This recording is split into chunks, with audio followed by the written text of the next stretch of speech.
మన లంబోదర గణేష్ ఉత్సవాలు 2026 లంబోదర గణేష్ ఉత్సవ కమిటీ ఏర్పడి 3 సంవత్సరాలు. ఇది 3వ సంవత్సరం.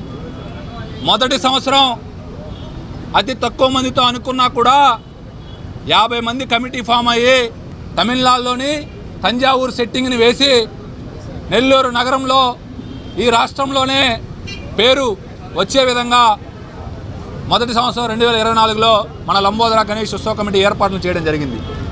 ఇక 2025 మీ అందరికీ తెలుసు, మహారాష్ట్ర పూణేలోని త్రిశూల్ గణపతి ఆలయం చరిత్ర నెల్లూరు నగరంలో ఉన్నటువంటి ప్రజలకు 90% తెలియనటువంటి గుడిని నెల్లూరు నగరానికి తీసుకొని వచ్చి ఆ గుడి సెట్టింగ్ వేసి 3 తొండాల వినాయకుడు నెమలి వాహనం ఆ వినాయకుడిని తీసుకొని వచ్చి 2025 లంబోదర గణేష్ ఉత్సవాలు జరపడం జరిగింది. ఇక 3వ సంవత్సరం 2026 ఈసారి మన లంబోదర గణేష్ కమిటీ అందరూ కూడా ఈసారి వినూత్నంగా ఉండాలి, గత 2 సంవత్సరాల కన్నా ఈసారి భిన్నంగా ఉండాలని మా కమిటీ సభ్యులందరూ కూడా తీర్మానించి ఈసారి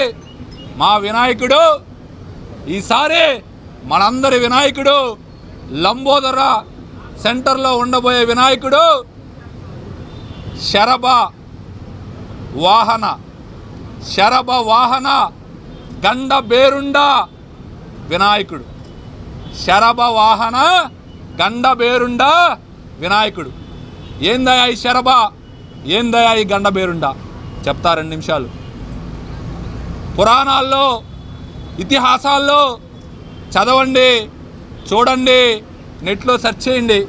చాలామందికి శరభ అవతారం తెలియదు. గండ బేరుండ కొన్ని మనం గుడుల్లో చూసుంటాం, గండ బేరుండ పక్షి అని చెప్పి ఉంటాం. పురాతనమైనటువంటి పురాణాల్లో ఉన్నటువంటి ఇతిహాసాల్లో ఉన్నటువంటి గండ బేరుండ ఏదైతే శరభ నరసింహస్వామి, లక్ష్మీ నరసింహస్వామి భక్త ప్రహ్లాదుడి కోరిక మేరకు తన తండ్రిని వధించేటప్పుడు, హిరణ్యకశిపుణ్ణి లక్ష్మీ నరసింహస్వామి వధించేటప్పుడు రాత్రి కాదు, పగలు కాదు, మనిషి కాదు, జంతువు కాదు, ఆయుధం కాదు, ఆయన యొక్క గోర్లతో అసమ సంధ్య వేళ ఉదయం 4:30 గంటలకు ఎవరినైతే హిరణ్యకశిపుని వధించినప్పుడు ఆ నరసింహస్వామి ఆగ్రుడైపోయి మన దేవతలందరూ కూడా వేడుకుంటారు. శివుడి దగ్గరికి వెళ్ళి దేవతలు నరసింహస్వామి హిరణ్యకశిపుని వధించాడు, కానీ నరసింహస్వామి యొక్క ఉగ్ర రూపం మాత్రం ఇంకా తగ్గలేదు, దయచేసి నరసింహస్వామి ఉగ్ర రూపాన్ని తగ్గించండి అని చెప్పి మన మున్లోకంలో ఉన్నటువంటి దేవతలందరూ కూడా శివుడిని వేడుకున్నప్పుడు నేరుగా శివుడే శరభ అవతారంలో ఒక శరభ పక్షి రూపం అవతారంలో వచ్చి నరసింహస్వామిని కోపాన్ని తగ్గించి శరభ అవతారంలో ఉన్నటువంటి శివుడు మళ్ళీ కూడా కోపంతో రగిలిపోతూ ఉంటాడు. మళ్ళీ దేవతలందరూ వెళ్ళి అయ్యా ఇలా శరభ అవతారంలో శివుడు సాక్షాత్తు శివుడే వచ్చి శరభ అవతారంలో నరసింహస్వామి యొక్క తగ్గించాడు, కానీ శరభ అవతారం కూడా మళ్ళీ ఆగ్రోశం అయిపోయి మమ్మల్ని అంతా కూడా ఇబ్బంది పెడుతున్నప్పుడు మహావిష్ణువు మళ్ళీ అవతారం ఎత్తుతాడు. అదే గండబేరుండ అవతారం. ఇదిగోండి శరభ అవతారం ఎలా ఉంటాడు. శరభ అవతారం ఇది శరభ అవతారం, ఇది గండబేరుండ అవతారం. శరభ గండబేరుండ వీళ్ళ ఇద్దరు అంటే సాక్షాత్తు శివుడు మహావిష్ణువు అన్నదమ్ముళ్ళు అంటాం మనం. వాళ్ళిద్దరూ కూడా యుద్ధం చేస్తే ఎలా ఉంటుంది, యుద్ధం చేస్తే ఇలా ఉండబోతుంది. ఒక భీకరమైనటువంటి 18 రోజుల పాటు వాళ్ళిద్దరూ ఆ శరభ అవతారం గండబేరుండ పక్షి రెండు కూడా భీకరమైనటువంటి యుద్ధం జరుగుతున్నప్పుడు మళ్ళీ దేవతలందరూ కూడా వెళ్ళి శక్తి స్వరూపమైనటువంటి అమ్మవారిని కొలుస్తారు.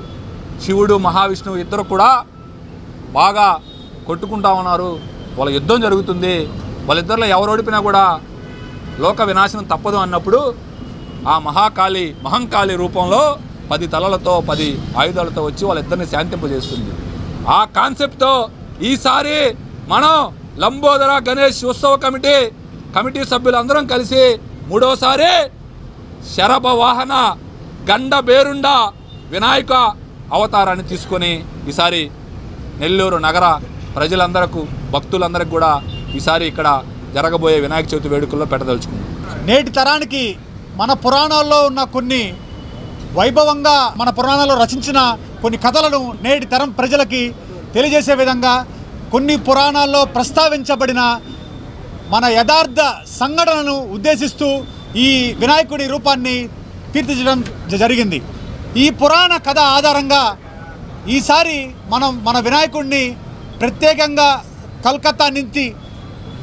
కలకత్తాలో అమ్మవారి విగ్రహాలు దసరా ఉత్సవాలు విశిష్టంగా తయారు చేసే విగ్రహాలు తయారు చేసే వారి నుంచి 8 మంది కళాకారుల్ని గత 20 రోజుల నుంచి నెల్లూరులో తీసుకొచ్చి వారి చేత ఈసారి ఈ పురాణ కథన ఆధారంగా కొంతమంది పండితులతో కొంతమంది కళాకారులతో చర్చించి ఒక అద్భుతమైన రూపాన్ని మేము చేయడం జరుగుతుంది. ఈ రూపం పేరు శరభ వాహన గండ బేరుండ లంబోదరుడు. దాదాపు ఈ వాహనానికి 21 అడుగు ఎత్తులో ఈ విగ్రహాన్ని నిర్మించడం జరుగుతుంది. ఈ విగ్రహంలో మొత్తం బంకమట్టి ఎండుగడ్డి ఈ 2 పదార్థాలు తప్పితే 3వ పదార్థం వాడకుండా ముఖ్యంగా మన నెల్లూరులో ఉన్నటువంటి పరిస్థితుల్ని ముఖ్యంగా మన గణేష్ ఘాట్లో ఎప్పుడైతే ఈ ప్లాస్టర్ ఆఫ్ ప్యారిస్ విగ్రహాలు వందలాది విగ్రహాలు ఈ వినాయక చవితిని పురస్కరించుకొని నిమజ్జనం జరుగుతున్నాయో అవి కరగకుండా అలాగే వ్యర్థాలు ఉండిపోయి అక్కడ ఉన్న చెరువులో ఉన్న చేపలకు కానీ ఆ చుట్టుపక్కల చూస్తున్న ప్రజలకు కానీ ఇలా మన చెరువుకే ముప్పు వాటిల్లే పరిస్థితి గమనిస్తున్నాం. అలాగే ఈ వ్యర్థ నిర్మూలనకు ముఖ్యంగా భాగంగా పోషిస్తున్నటువంటి మన ఎమ్మెల్యే కోటమిరెడ్డి శ్రీధర్ రెడ్డి గారు కానివ్వండి, అలాగే గణేష్ కమిటీ సభ్యులు కానివ్వండి, వీళ్ళందరూ కూడా తెలుసు ఎంత కష్టపడుతున్నారో. ఈ వినాయక నిమజ్జనం అయిన తర్వాత ఈ చెత్తను తీయడానికి ఎన్ని లక్షలు ఖర్చు అవుతుందో వీళ్ళందరూ కూడా స్వయంగా తెలుసు. అందుకని మార్పు మా నుంచే మొదలవ్వాలని చెప్పి మేమే ఈసారి పూర్తిగా మట్టి విగ్రహాలు ఒక అపోహ ఉంది, 10 అడుగులు పెట్టచ్చు 20 అడుగులు నిలబడదని. పూర్తిగా ఆ అపోహలన్నీ పటాపంచలు చేసే విధంగా 21 భారీ విగ్రహాన్ని దాదాపు 18 అడుగుల వెడల్పు 21 భారీ విగ్రహాన్ని నెల్లూరులో మొట్టమొదటిసారిగా పూర్తిగా మట్టితో మేము నిర్మించడం జరుగుతుంది. అలాగే ఈ విగ్రహాన్ని ఇక్కడే స్వయంగా మన నిమజ్జనం చేయాల్సిన అవసరం లేదు, భారీ ఊరేగింపు కూడా చేసుకునే విధంగా ఆ స్టెబిలిటీతో కూడిన విగ్రహాన్ని ఇది ఒక మెసేజ్గా రేపు సంవత్సరం కూడా అందరూ కూడా మట్టి విగ్రహాలు నెల్లూరులో ఏర్పాటు చేసేదానికి మా వంతుగా ముందుగా మేమే ప్రయత్నం చేసే కార్యక్రమం ఈ విగ్రహంతో చేశాం.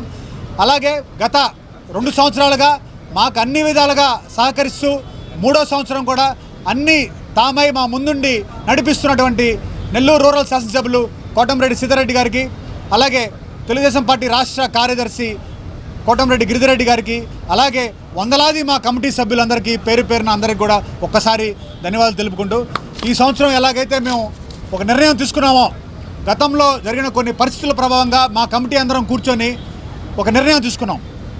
మా కమిటీ సభ్యులు కానీ మేము కానీ లంబోదర పేరుతో చందాలు ఎక్కడా వసూలు చేయము, ఎవరిని చందాలు అడగము. మా కమిటీలో దాదాపు 100 నుంచి 200 మంది 1000 నుంచి అన్లిమిటెడ్గా ఈ దేవుడి కోసం, వాళ్ళ కోరికల కోసం, భక్తి కోసం, సమాజంలో జరుగుతున్నటువంటి అనేక పరిస్థితుల పట్ల మార్పు కోరుకునేవారు చాలామంది ఉన్నారు. మేమందరం కూడా ఈ సంవత్సరం నుంచి ప్రారంభిస్తున్నాం. ఎక్కడా కూడా చందాలు దండకుండా పూర్తిగా లంబోదరుణ్ణి మా అందరి భుజాన వేసుకొని ముందుకు నడిపే కార్యక్రమానికి తీసుకున్నట్టు మా కమిటీకి ప్రత్యేకంగా ధన్యవాదాలు తెలుపుకుంటున్నాను. మీరు చూస్తున్నది time line Telugu digital network, సమాజం కోసం సరికొత్త ఆలోచన.